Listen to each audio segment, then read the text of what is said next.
Assalamualaikum warahmatullahi wabarakatuh. Bapak, Ibu, saudara-saudara sebangsa setanah air, pagi tadi saya telah memimpin rapat terbatas secara virtual tentang Undang-Undang Cipta Kerja bersama jajaran pemerintah dan para gubernur.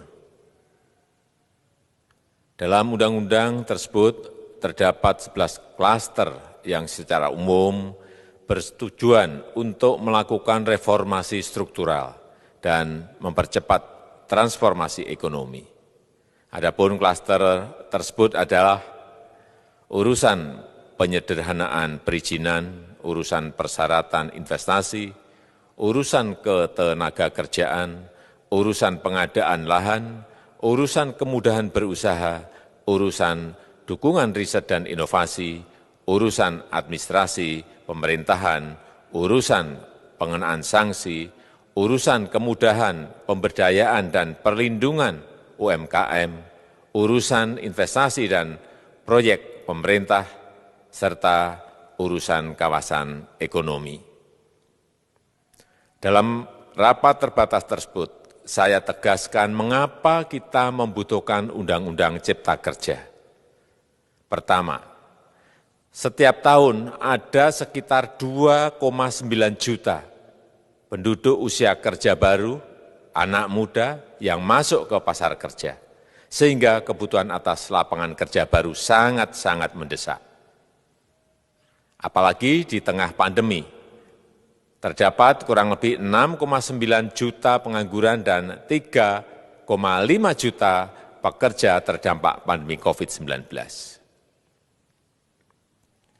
Dan sebanyak 87% dari total penduduk bekerja memiliki tingkat pendidikan setingkat SMA ke bawah, di mana 39% berpendidikan sekolah dasar. Sehingga perlu mendorong penciptaan lapangan kerja baru, khususnya di sektor padat karya. Jadi, Undang-Undang Cipta Kerja bertujuan untuk menyediakan lapangan kerja sebanyak-banyaknya bagi para pencari kerja serta para pengangguran.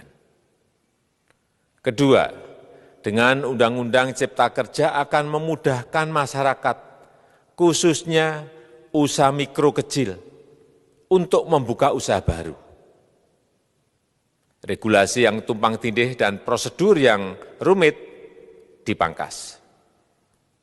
Perizinan usaha untuk usaha mikro kecil (UMK) tidak diperlukan lagi, hanya pendaftaran saja. Sangat simpel. Pembentukan PT atau perseroan terbatas juga dipermudah. Tidak ada lagi pembatasan modal minimum. Pembentukan koperasi juga dipermudah. Jumlahnya hanya 9 orang saja. Koperasi sudah bisa dibentuk. Kita harapkan akan semakin banyak koperasi-koperasi di tanah air. UMK, usaha mikro kecil yang bergerak di sektor makanan dan minuman. Sertifikasi halalnya dibiayai pemerintah, artinya gratis.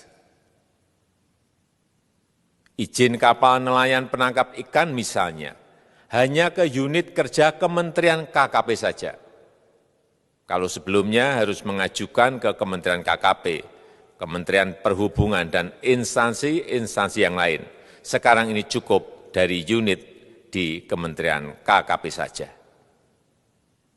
Ketiga, Undang-Undang Cipta Kerja ini akan mendukung upaya pencegahan dan pemberantasan korupsi.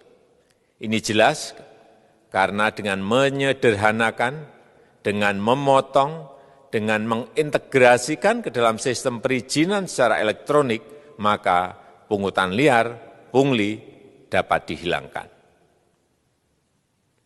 Namun, saya melihat adanya unjuk rasa penolakan Undang-Undang Cipta Kerja yang pada dasarnya dilatar belakangi oleh disinformasi mengenai substansi dari undang-undang ini dan hoax di media sosial. Saya ambil contoh, ada informasi yang menyebut tentang penghapusan UMP, upah minimum provinsi, UMK, upah minimum kota kabupaten, UMSP, upah minimum sektoral provinsi. Hal ini tidak benar, karena faktanya upah minimum regional, UMR, tetap ada. Ada juga yang menyebutkan bahwa upah minimum dihitung per jam. Ini juga tidak benar. Tidak ada perubahan dengan sistem yang sekarang. Upah bisa dihitung berdasarkan waktu dan berdasarkan hasil. Kemudian adanya kabar yang menyebutkan bahwa semua cuti sakit, cuti kawinan, cuti khitanan, cuti baptis, cuti kematian, cuti melahirkan, dihapuskan. Dan tidak ada kompensasinya. Saya tegaskan juga ini tidak benar. Hak cuti tetap ada dan dijamin. Kemudian apakah perusahaan bisa mem-PHK kapanpun secara sepihak? Ini juga tidak benar. Yang benar, perusahaan tidak bisa me-PHK secara sepihak. Kemudian juga pertanyaan mengenai benarkah jaminan sosial dan kesejahteraan lainnya hilang. Yang benar, jaminan sosial tetap ada. Yang juga sering diberitakan tidak benar adalah mengenai dihapusnya AMDAL, analisis mengenai dampak lingkungan. Itu juga tidak benar. AMDAL tetap ada. Bagi industri besar harus studi AMDAL yang ketat. Tetapi bagi UMKM lebih ditekankan pada pendampingan dan pengawasan. Ada juga berita mengenai Undang-Undang Cipta Kerja ini mendorong komersialisasi pendidikan. Ini juga tidak benar. Karena yang diatur hanyalah pendidikan formal di kawasan ekonomi khusus, di KEK. Sedangkan perizinan pendidikan tidak diatur di dalam Undang-Undang Cipta Kerja ini.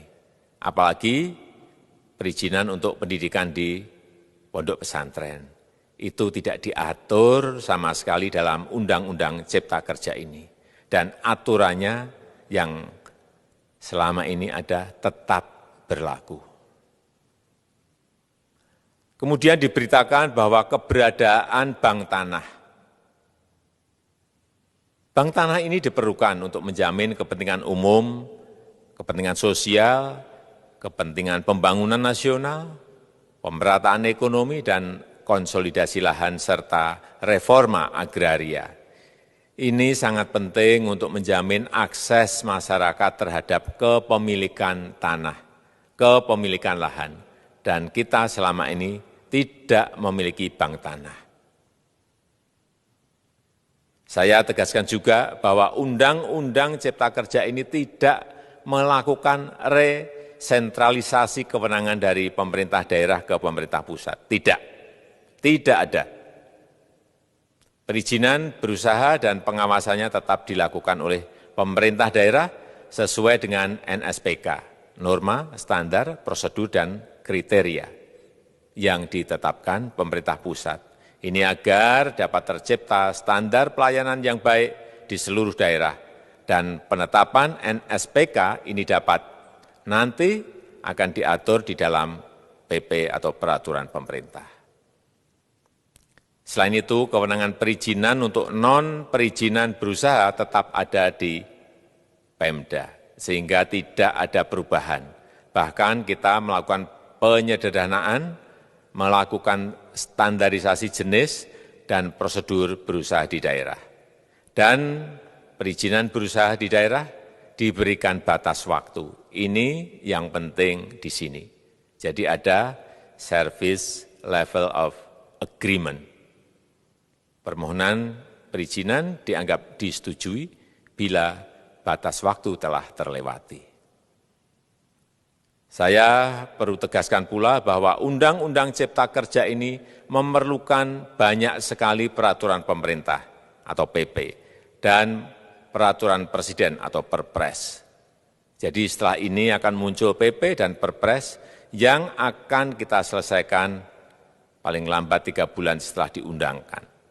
Kita pemerintah membuka dan mengundang masukan-masukan dari masyarakat dan masih terbuka usulan-usulan dan masukan dari daerah-daerah.